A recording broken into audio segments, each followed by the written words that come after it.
अयोध्या में श्री राम के भव्य राम मंदिर का निर्माण का इंतजार न सिर्फ भारत में रह रहे सनातन धर्मावलंबियों को था, बल्कि विदेशों में रह रहे भारतीयों को भी इस घड़ी का बेसब्री से इंतजार था। उनका ये सपना आगामी 22 जनवरी को पूरा होने जा रहा है।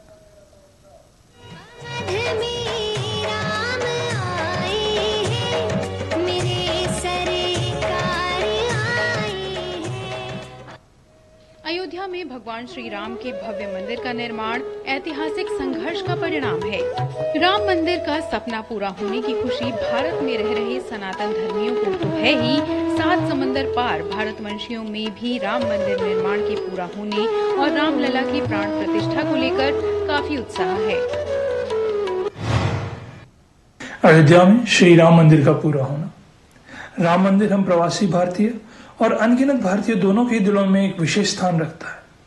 यह हमारी समृद्ध सांस्कृतिक और आध्यात्मिक विरासत का प्रतीक है, हमारे साझा इतिहास का प्रमाण है और एक राष्ट्र के रूप में हमारी सहिष्णुता का प्रमाण है। अयोध्या में राम मंदिर की स्थापना हो रही है तो मेरे दिल से सिर्फ एक ही बात निकल रही है, बहुत खुश है मेरे आंसू कि प्रभु के काम आए हैं।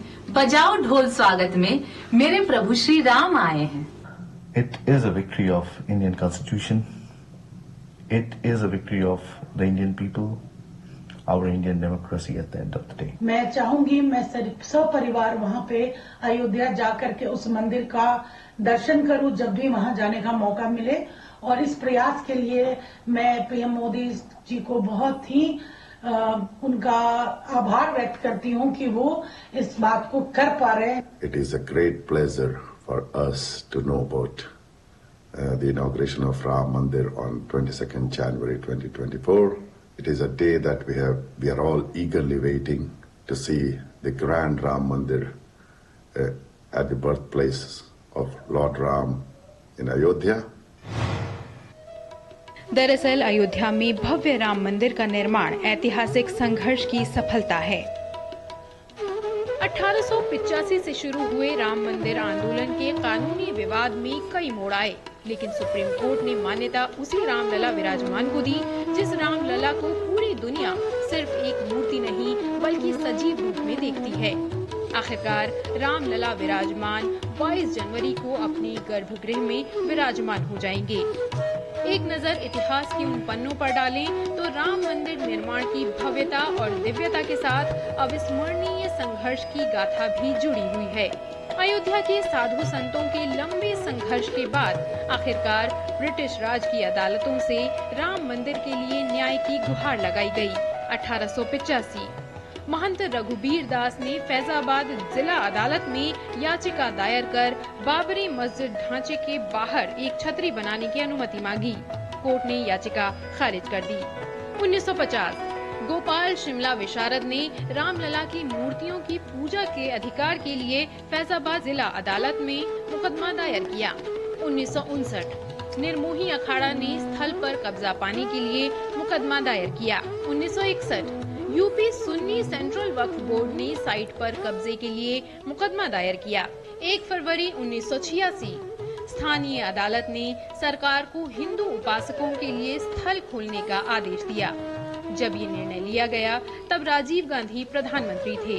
14 अगस्त 1989 इलाहाबाद हाई कोर्ट ने विवादित ढांचे के संबंध में यथास्थिति बनाए रखने का आदेश दिया। 25 सितंबर 1990 राम मंदिर निर्माण आंदोलन में विश्व हिंदू परिषद का साथ देते हुए लाल कृष्ण आडवाणी ने गुजरात के सोमनाथ से रथ यात्रा शुरू की। 6 दिसंबर 1992 कार सेवकों ने बाबरी मस्जिद को ढहा दिया और तत्कालीन मुख्यमंत्री कल्याण सिंह ने इस्तीफा दे दिया। 30 सितंबर 2010 इलाहाबाद उच्च न्यायालय ने 2-1 के बहुमत से विवादित क्षेत्र को सुन्नी वक्फ बोर्ड निर्मोही अखाड़ा और रामलला के बीच 3 तरफा बांटने का फैसला सुनाया। 8 फरवरी 2018 सुप्रीम कोर्ट ने सिविल अपीलों पर सुनवाई शुरू की।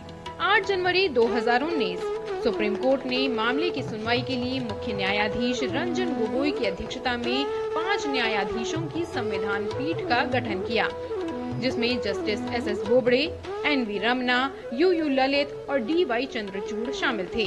9 नवंबर 2019 सुप्रीम कोर्ट ने रामलला विराजमान के पक्ष में फैसला सुनाया। विवादित स्थल पर एक ट्रस्ट द्वारा राम मंदिर के निर्माण का मार्ग प्रशस्त किया और केंद्र को निर्माण के लिए सुन्नी वक्फ बोर्ड को वैकल्पिक 5 एकड़ का भूखंड आवंटित करने का निर्देश दिया। 5 फरवरी 2020 केंद्रीय मंत्रिमंडल ने स्थल पर राम मंदिर के निर्माण की निगरानी के लिए श्री राम जन्मभूमि तीर्थ क्षेत्र ट्रस्ट की स्थापना को मंजूरी दी। इसकी घोषणा प्रधानमंत्री मोदी ने लोकसभा में की। 24 फरवरी 2020 उत्तर प्रदेश सुन्नी सेंट्रल वक्फ बोर्ड ने अयोध्या की सोहावल तहसील के धन्नीपुर गांव में मस्जिद निर्माण के लिए राज्य सरकार द्वारा आवंटित 5 एकड़ जमीन स्वीकार कर ली। 5 अगस्त 2020 प्रधानमंत्री नरेंद्र मोदी ने अयोध्या में प्रस्तावित राम मंदिर की आधारशिला रखी। इन 3 वर्षों में न केवल भव्य राम मंदिर का निर्माण हुआ है, बल्कि अयोध्या की भव्यता भी लौटी है। हजारों साल की प्राचीन नगरी अयोध्या में राम मंदिर के महज 2.5 एकड़ क्षेत्र का विवाद 135 सालों तक विभिन्न अदालतों में क्यों चला? शायद इस मुल्क की सियासत और समाज के पास इसका कोई जवाब नहीं है। अदालतों में सबूतों और साक्ष्यों के अनुवाद करने में वर्षों लग गए, लेकिन कहते हैं ना, सब चीजें वक्त से ही तय होती हैं और ये सौभाग्य प्रधानमंत्री मोदी को ही मिला। उनके कर कमलों से ही राम मंदिर निर्माण का शिलान्यास हुआ और अब उद्घाटन भी होने जा रहा है। Bureau report, DD news.